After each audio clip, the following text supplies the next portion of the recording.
record because I always forget that every week. So it's recording now. So thank you for joining us again. We're excited to be able to talk about some updates and things, and Dave's going to go through it all with you shortly.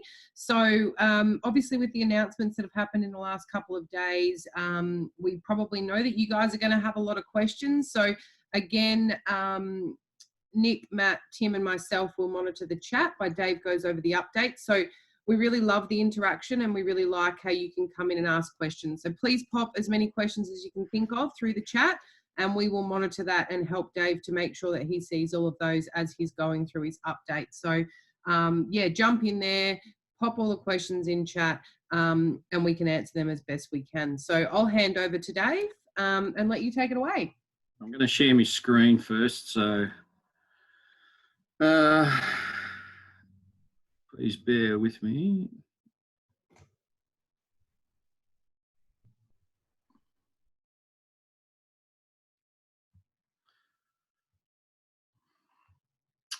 Okay, thanks everyone. All right, so I guess everyone's probably just about like me. They've probably had enough of today. It's been frustrating to say the least, especially from a peak body perspective. But the thing is, what we've been told, and it's what I've been saying all along, is please be patient. Okay, please be patient is the word that's coming down from SRV to us in relation to community sport, is please be patient. So what the crux of tonight is about, it's about what I think that the clubs can be doing in this period leading up to May 31 to be able to let them hit the ground running. Okay, so for when we get into that June period where maybe there might be something a little bit more extensive come along that we can do a little bit more, and then July it looks like how it's going to be. So this is the plan to reboot sport, and some things you could possibly be thinking about now. Now, there's no right or wrong here, as we've been saying all along. It's just our thoughts on what you could be doing as a club in the lead up to getting your sport rebooted as such. So it appears that there's going to be a need for some form of plan, and especially for those clubs that are thinking about applying for the state government rescue package. We've been talking about the 2 rescue packages that are going to come out over the course of the next couple of months. Sport and Rec Victoria telling us that come the end of this week, the first of the rescue packages is going to be released, and that will be for clubs to help them with their fixed costs. So those costs that are always recurring, that you have no hope of changing or anything like that. You know, things like ground rental, leases, utilities, geared once again, maybe those state sporting associations who have paid staff. That's where that rescue package is going to come in, and it will be a precursor, will be some form of plan on how your sport is going to be presented, which will need to be approved by the peak bodies to start with. So that's important. The first one, we spoke about the framework, the AIS framework. So the parameters of that framework are still relevant today, despite what we've heard from the state government. The first thing that we need to do is educate our members, right, as per this framework document, right? Once again, the overarching principle is the get in, train, get out, as we spoke about last week. In this initial period. And once again, I've got to emphasise the fact that the immediate peak body is the body that's going to give you the tick off to resume activity. All right. So we've had, and it's been so frustrating today, and I guess everyone shares the same frustration. We've had the federal government give us details on Friday. We've had Daniel Andrews give us details today. We've had the AFL saying, okay, a couple of days' time at 4:45 today, I think it was. Nick will back me up on that one. We got something from AFL Goldfield saying that footy is not to return to training. So it's that peak body that's going to be the one, together with the Daniel Andrews and Brett Sutton, that are going to be the ones that we must take notice of. All right, that we must take notice of. So the first thing we've got to do, educate our members. Okay, so once again, get into this preparatory stuff that you can do. All right, I'm suggesting that you could call a committee meeting, right? Because you know that between now and the 31st of May, there's going to be some activity of 10 players or less for a football netball club outside. For inside sports, there's still nothing that we can do just yet. Start your preparations, especially in relation to your insurance and registration of players, right? Especially those netball clubs whose players may not have paid their insurance or registration, their VNA or yet. Make sure that you get onto them to do that. Bearing in mind, once again, that if they are training, even though they shouldn't be, but if they are and they're not registered and they get injured, they're not covered. Then ask yourself around the committee table, what do we have a stance on our membership fees?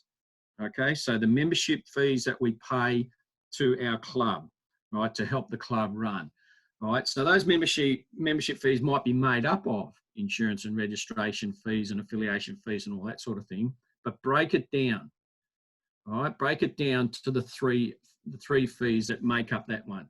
And if you've got a stance on your membership fees, like Horsham have done over the weekend, they're saying that pay a certain amount and they'll take it off the fee once the season gets up and running. So ask that question. And also see if you can ascertain whether your affiliation fees from your peak body stay the same, all right? So your affiliation fees to Wimmera League, District League, regional, whatever it may be, do they stay the same? You'll need to do something in relation to sanitising the balls once you get into training. And also these biosecurity measures are important as well with regards to, do you think you'll need extra volunteers to assist with the biosecurity measures? There's going to be a need to keep a record of players that enter your facility or your club rooms or your oval or your rec reserve or whatever. There's going to be a need to keep a record of those. So someone's going to have to do it. Also, that same person will probably have to keep a record of other people within the vicinity. So this is a question for Mandy. I want you to take this one on notice, Mandy, especially in relation to if Horsham are training at the City Oval, once they get permission, and then Joe Blow and Mrs. Joe Blow from around the corner want to go for a walk around the oval at the same time, will they be able to? So keep that one on board for us, Mandy, and you might be able to get back to us at a later date. And once again, this volunteer is probably going to have to need to monitor train to ensure the biosecurity measures are being followed, right? So your social distancing, your groups of 10, no one, huge gatherings in the change rooms, no one going upstairs for a beer or a meal or anything like that. These are the sort of measures that we should be looking at, making sure that we can follow to form part of the plan to get us back on the court or on the ground. And then once you've done that, maybe, and this is probably what some of you have done, I know Rebecca's been on the front foot with her netball team about contacting them to see where they stand, but just confirm with them, are they going to participate this year? All right, so get your football manager to take care of all the players on the senior footy list, your junior director on your juniors, your netball director for seniors, and your junior director for your junior netballers. All right. In my case, in my sport for Volleyball Horsham, I've allocated two committee people to contact respective grades, to the 4 different grades that we've got, to see what we can get there. So it might be a way of a Survey Monkey, a group chat, Teams app, or however you communicate with your players that you get some form of confirmation that they're going to participate.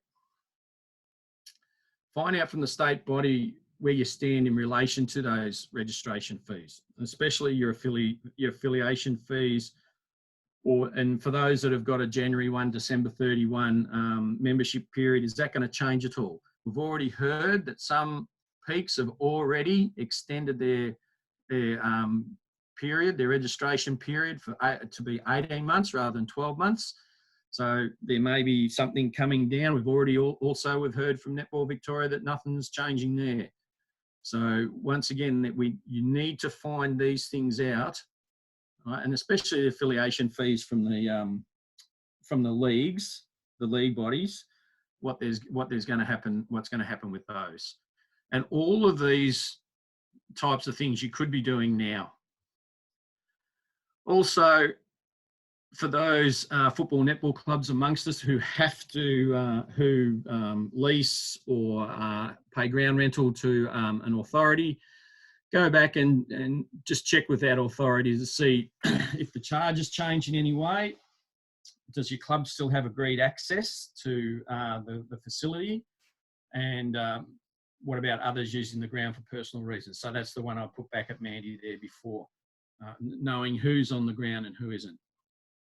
Also, with regards to the parameters around the ground hire, so the way that we may have hired the facility or the ground prior to COVID-19, right, is that authority going to put parameters around it post-COVID-19 or whilst we're in COVID-19?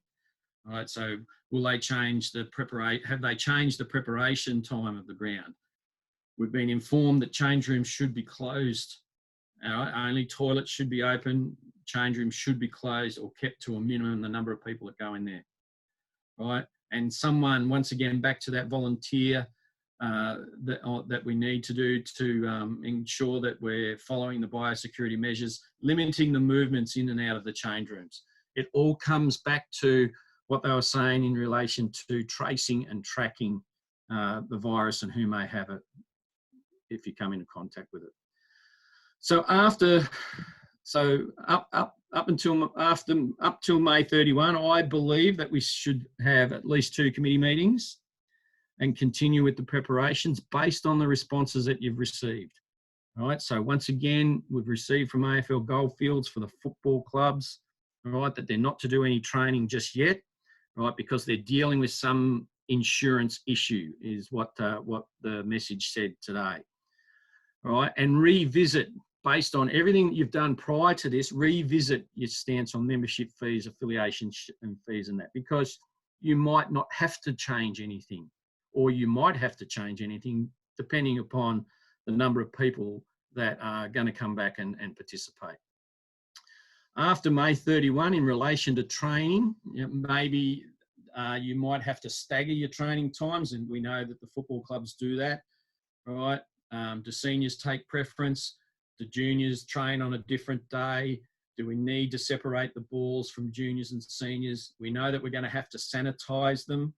All right, so these are the things that we need, that we know already, all right, that's going to come into step 2.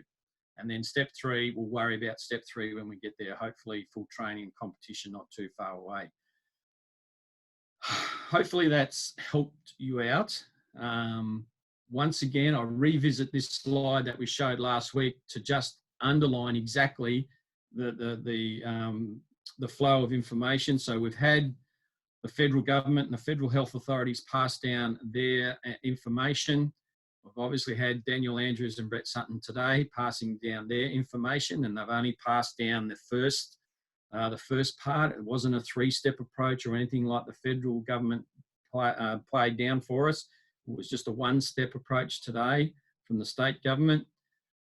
You'll be hearing something from your state sporting association. You should be hearing something by the end of the week in relation to helping you prepare to reboot your sport. As we've seen from AFL Goldfields, they've already passed down information stating that they don't want anyone to start training yet until they've sorted out this insurance issue. And then your local leagues and clubs can make a decision after that.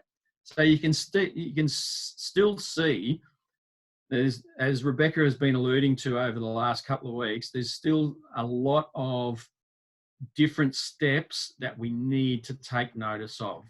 All right, we need to follow the information flow from top to bottom, right, stringently until whilst we're in this position. So there's that framework again. I've kept it there for those that haven't seen it. Use that as your education tool for your committee members, your coaches, your personnel that are in key positions, right, to help formulate your plan to reboot sport. So that's me in a 15-minute nutshell. So I throw it out for questions because I've got one on my phone. Oh, that's all right. No, it's not. Feel free to post in the chat, or if you'd actually like to say something, just yell out and we can pop you on. No problem at all. Does anyone have any thoughts or any questions about what Dave's just gone through, or how this may affect your club individually?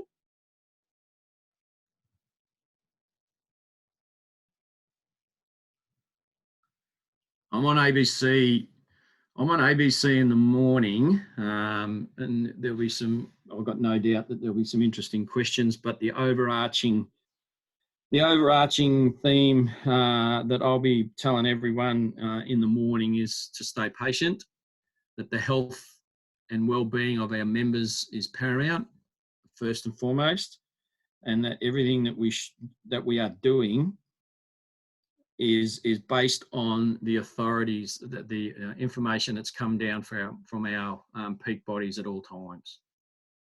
So based on that, it shouldn't take very long in the morning, but that's where we're at. I'll take any questions, comments, or anything. Has anyone from any of the football netball clubs had any correspondence from the leagues as yet from today? Has any correspondence come through other than what we said in regards to? Just a thumbs up or a thumbs down. Yep, good. Was that commensurate with what came down from Goldfields, Greg?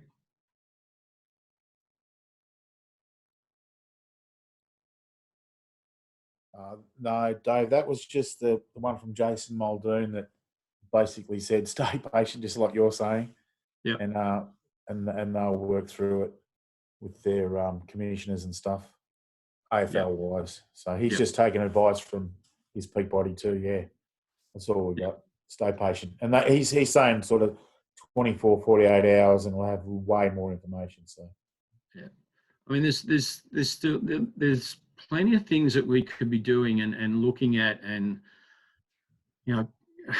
being proactive, I guess, is what we can do. Proactive within the constraints that we're operating under is the thing that I'm trying to get across to as many people as possible. Is that yes, I know that we have to be patient, and I know that we've got some significant constraints on us, and we all probably would have thought today that we may have been given some better news than what we were, but given the fact that Daniel Andrews has played a straight bat and played his own bat right through this whole thing,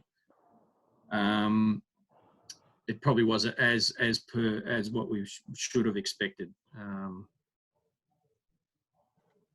Sharon's just saying, Dave, that there's nothing from Tennis Australia or Tennis Vic as yet going to start getting people asking if they can have a social hit, no doubt.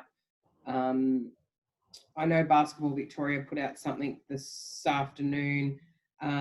Obviously, indoor facilities are closed for us until the end of May at this stage, but they just posted that they're encouraging people to go out with a maximum of 10 people, no contact permitted, and just maybe, do some basketball drills and stuff outside. And obviously they had, the documents that, maximum of 10 participants, parents can attend from a distance but not in the immediate vicinity, social distancing applies, and then they've just got, your normal things. If you're sick, unwell, wash your hands, cough and sneeze into your elbow, and then sanitize the ball with the antibacterial wipes. So I know that they're encouraging people to get out and about outdoors with a basketball, but obviously all indoor facilities are still remain closed. Yeah. in relation to the AIS recommended levels and that level A, B, and C. From our perspective, the overarching body, which is AFL Victoria, takes precedent. Okay, so whilst we've been given the AIS framework on the how to, with regards to the different levels, it comes back to the state peak body. So AFL Victoria will come out and tell us whether we're at level A, B or C. Not that Daniel Andrews mentioned anything about levels today, which was a bit interesting. And this is the confusing thing about it. So you guys are probably just as confused as what I am. All I can say is that the peak body, so be it Basketball Victoria, be it AFL Victoria, be it Volleyball Victoria, be it Netball Victoria, they are the ones, they have to put their own spin on the respective levels to pass down to their leagues and clubs to adhere to. So Colleen and Tony, just sit tight on that one until we hear something more in the next couple of weeks, in the next couple of days, sorry. What was I going to say? Sorry. Keep going, Rebecca. Yeah, well, there's no other questions in the chat, I suppose. And we did discuss today whether we actually came tonight, but we thought that we could just come and give a quick, small update as we have, obviously with the limited information that we do have. So as all of the information comes out from the peak bodies over the next week, we anticipate that next week we will have a much more comprehensive and specific ruling for each sport. So by that time, there will be all the guidelines in place and we'll have access to all of that. But even though we didn't have, a massive amount of specifics to give you tonight, we thought it was important just to touch base and obviously just, as Dave's saying, keep that message going as it can be frustrating if we can just, stay patient. We've done the hard work. The long haul is behind us and it's looking shorter than it is longer now for whatever that's going to look for sport. But we again appreciate all of your support. And if you do have any questions, pop it into the chat. Not to confuse, but it may be interesting to see SANFL return to play. Yeah, so it's going to be interesting to see how all of that's going to work, I think, with all the different states having different parameters at different times. So we have got that document, Cluffy. It was shared with us this morning from Southwest Sport in Warrnambool. So we'll put that in our suite of information. It was actually a template on the return to play. So I'll pass that on to Rebecca to send out with the recording so that there's an opportunity to see what the other leagues are doing. So, yeah, that's a good one. Just to finish with, there's been some confusion going around, and Colleen and Tony, please don't fall off your chairs. I received a phone call tonight at 6:45 from Freddie Mellington from the District League, and he was asking me, he told me that the Chief Commissioner of the Wimmera League told him that I was inviting them to be part of a task force to merge the Wimmera League and the Wimmera Netball Association. Under no circumstances whatsoever did I say anything in relation to that topic at all.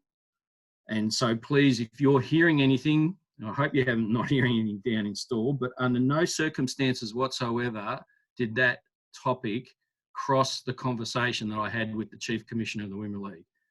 Suffice to say that once we get off here, his phone call to him is the top of on my to-do list. So we are talking about a task force. Maybe we won't be having that task force. I know it's up for discussion, but under no circumstances was there any discussion between me and the Chief Commissioner of the Wimmera League in relation to the merging of the Wimmera League and the Wimmera Netball Association. I say that hand on heart. So please, if you hear anything to the contrary of that, all right, just tell them that that's rubbish. All right, so if there's nothing else, thanks everyone. I just might pop in. I did follow up on the St Bridget's Stadium usage and the social distancing rules. We'll be guided obviously by CEO Ballarat and then obviously by CECV. So it will totally depend on whether we're allowed to even use our facilities, because we have to protect our students. So that's something that we have to think about in the first instance. And then obviously if we're allowed to open up our facilities, then the social distancing things will be put in place. So that's just something that we're going to be guided by our head officers. We can't see that it will affect community usage, but yeah, they just said to mention that they could throw that curveball at us. No worries. Thanks for that, Tamika. Much appreciated. No probs. Mandy?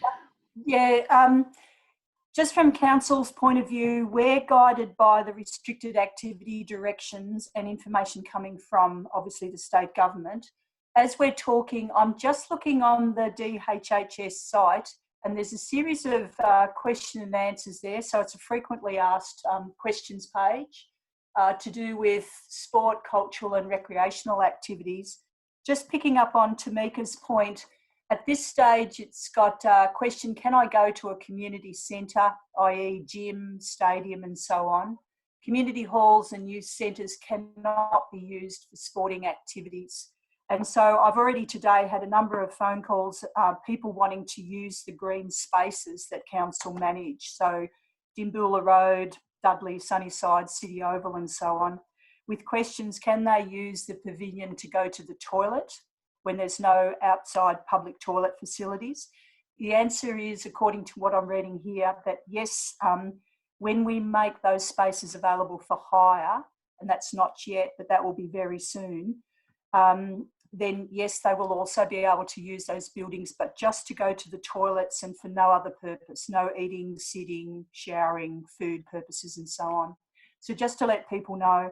And the other thing while I'm talking is just to remind people, and so David, your question about Horsham Demons training is a really interesting one that we need to work through, because part of my commitment to clubs is that we will juggle bookings and space allocations to have as many people and as many clubs practicing and recreating in our public spaces. So in the past, it would have meant that Horsham Demons, for example, would have had exclusive use, essentially, of the City Oval when they do their training sessions. I'm not sure that that will be the case, because it's really important that not just AFL football and netball get a run, but also our football federation, so our soccer, our hockey, and other sporting codes that need to access the green spaces. So what I'm saying is that we're going to be as flexible as we can. I'm asking the group, everyone who's listening here tonight and others, to pass on the information that we will be looking for a collaborative, cooperative approach so that the different sporting codes can get their players back out doing what they love. And we just have to work together and work through this. So, Dave, I'll take your question on notice and I'll get information and get it back to you and Rebecca so it can be fed out either through the system or at the next meeting if we have one next week. And just while I'm here, in case I lose my spot, I did check about rate relief. So I had a question that I took on notice last meeting, and the question was regarding a golf club and could it get rate relief. The information is, it's very clear, and I've just come from a council meeting, that we are keen to support clubs wherever we can in terms of if they have fees that need to be paid, then there'll be a flexible approach to that and a fee payment approach if that's applicable.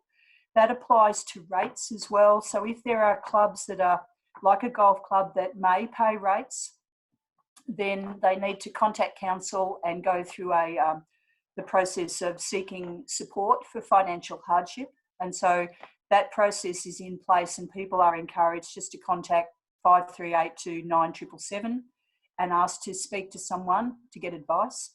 In terms of fees and waiving fees for our clubs that might have booked this space, that's something that's still to be worked through because it's not a straightforward fee waiver.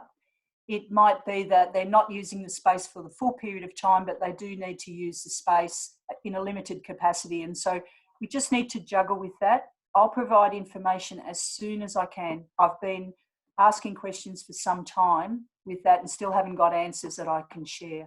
So just to let people know, we're all in this working together. Council certainly wants to be supporting our sporting clubs, active recreation.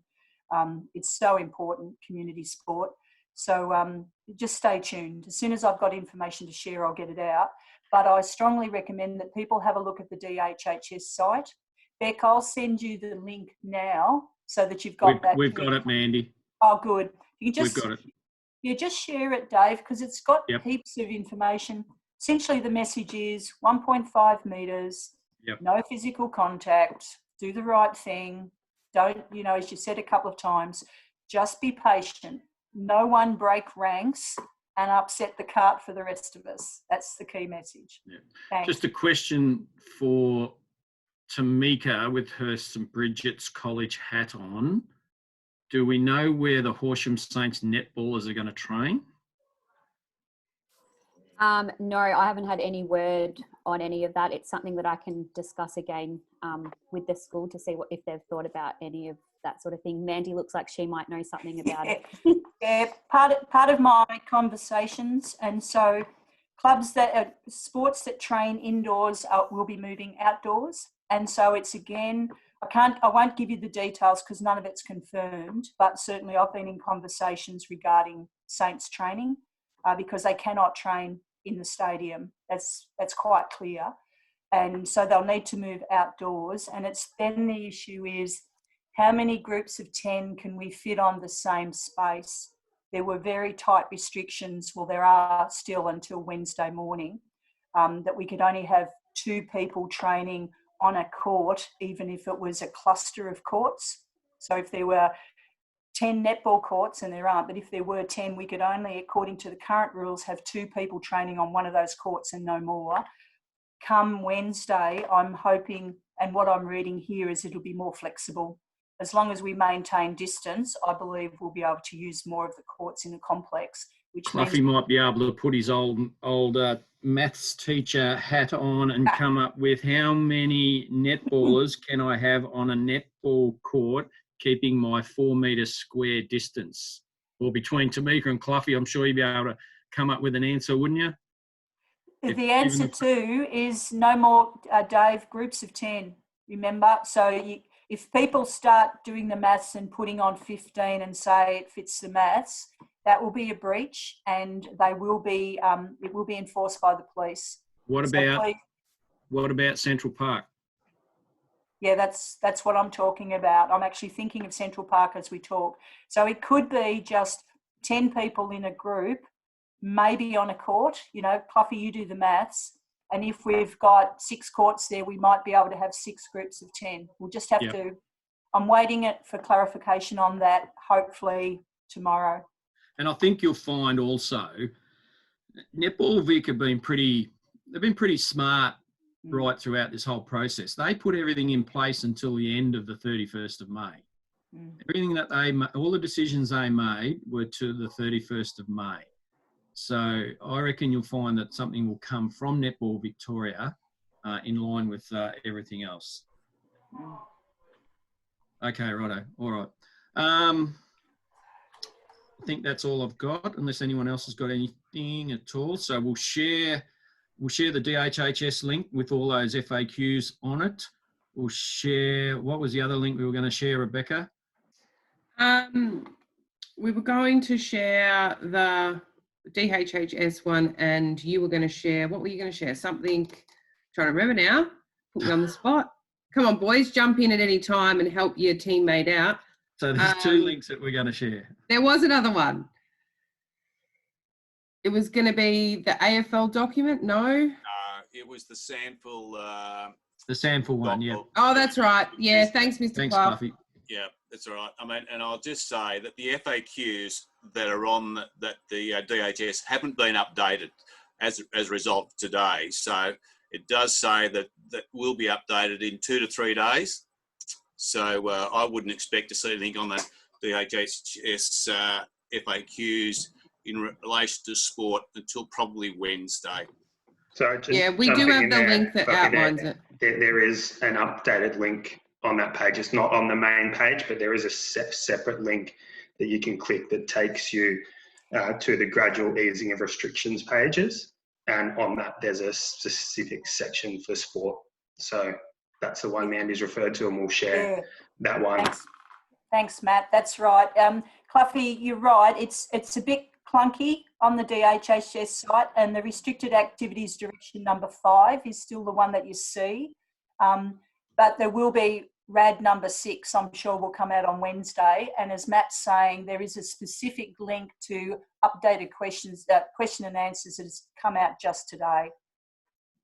Because I know rowing is permitted with restrictions now after obviously 12 o'clock tomorrow night. And I did speak to someone from the rowing club today from Horsham, and they were going to have a meeting with Rowing Victoria tomorrow night or tonight, and then having a rowing local meeting tomorrow night. So, you know, as much as it is frustrating for some of us, it is also, you know, good for some sports because they can obviously get back up and running. So rowing is one of them, golf's another one, obviously. So some people's sports are actually getting the ability to be able to go out there and start up. So I think it's important for us to realise that it's not all about football and netball.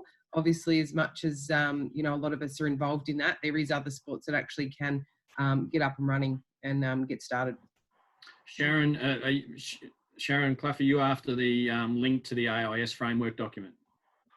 No, all good. I was thinking that I was just trying to answer the question of what else were you uploading, and I couldn't remember. That was all. Right. Okay. Yeah. No worries. All right. So in closing, we do appreciate you taking your time to jump on board and support us. We are here. We are working. I know that every one of us have been working hard over the course of the last 7 weeks. We've got no choice. We've got another 3 weeks of this home isolation stuff we've got to put up with, but guarantee that we are here to help you, and we'll do everything we can to ensure that your club stays strong and is in a position that hopefully when something does happen for the positive, that your club is at the forefront. If there's anything any club would like to discuss with me at any stage, or Rebecca or Tim or Matt or Nick, by all means give us a yell, because that's what we're here for. We're here to help you. So thanks everyone. Stay patient. Please pass that on to your members. I know there's still some people running around the City Oval in huge groups and all that sort of stuff here in Horsham. So hopefully we can get the message across, and we'll continue to preach the same message. Stay patient, because it's going to be worth it in the end. So thanks everyone, and hopefully we'll see you next week.